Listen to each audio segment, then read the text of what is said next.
श्रीराम समर्थ. सुस्वागतम. हिंदू जागृती न्यास व श्री घंटाळी देवी संस्थानच्या प्रभाते मनी या कार्यक्रमात डॉक्टर अश्विनी बापटचा सस्नेह नमस्कार. श्री ब्रह्मचैतन्य महाराज गोंदवलेकर प्रवचने. 12 जून. परमार्थ साधणे हाच आपल्या जन्माचा खरा हेतू. द्वैतामध्ये दुःख आहे तर एकामध्ये सुख आणि आनंद आहे.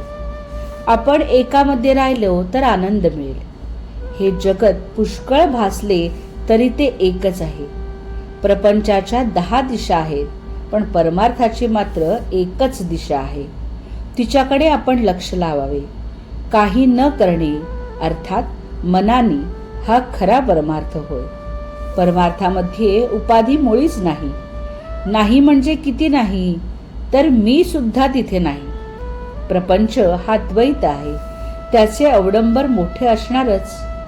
आपल्याला आपल्या जगण्याचा अंतिम हेतू जोपर्यंत कळला नाही तोपर्यंत प्रपंच करणे हेच ध्येय आपण समजतो.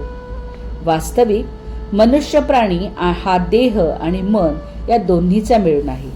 म्हणून त्याने ऐहिक आणि परलौकिक दोन्ही गोष्टी साधल्या पाहिजेत. परमार्थ साधणे हाच आपल्या जन्माचा खरा हेतू आहे. व्यवहारात द्वैताशिवाय आनंद नाही. म्हणून परमार्थात मानसपूजेत पहिल्याने मी आणि परमात्मा अशा द्वैताने सुरुवात करावी लागते.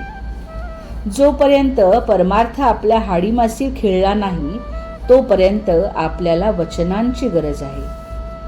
त्यापासून साधनेला जोर येतो. मन भगवंताकडे गुंतवण्यासाठी काय करावे हे पाहावे. एक बाप आपल्या मुलाला पोहायला शिकवित होता. बापाने मुलाला पहिल्या प्रथम घोट्या इतक्या पाण्यात आणले, नंतर ढोपरा इतक्या पाण्यात आणले, नंतर थोडे आणखी पुढे आणले आणि एक दिवस त्याने मुलाला पाण्यात खेचून घेतले. त्याप्रमाणे आपले गुरु आपल्याला परमार्थ शिकवित असतात. आपण पाण्यात उतरले मात्र पाहिजे. देहाने प्रपंच केला पण तो फळाला येत नाही. म्हणून संतांनी नामस्मरणाचा मार्ग सांगितला. पण आमचे शहाणपण, आमचा अभिमान नाम घेण्याच्या आड येतो, त्याला काय करावे? हा अभिमान दुसरा कोणी उत्पन्न करतो असे थोडेच आहे.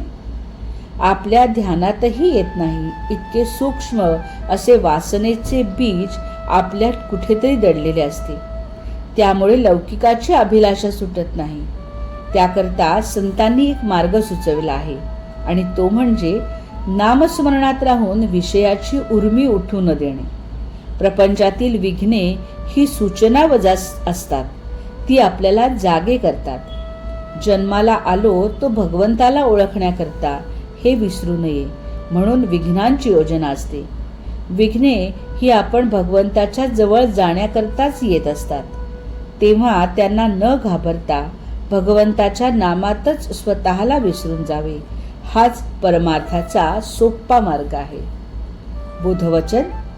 जिथे आळस माजला तेथे परमार्थ बुडाला. आजचा हिंदू कर्तव्य दिन विशेष. 12 जून. अरण्यषष्ठी, विंध्यवासिनी पूजन, स्कंदषष्ठी.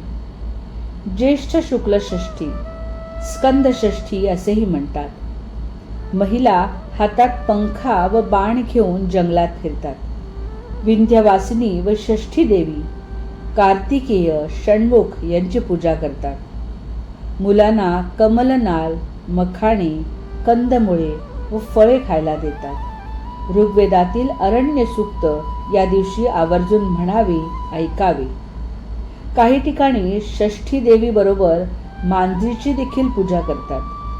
बंगालमध्ये जावई षष्ठी तर ओरिसात शीतला षष्ठी असेही या दिवसाला म्हटले जाते.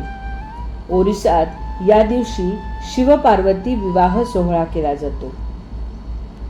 स्कंदषष्ठीला प्रज्ञा विवर्धन स्तोत्र म्हणावे.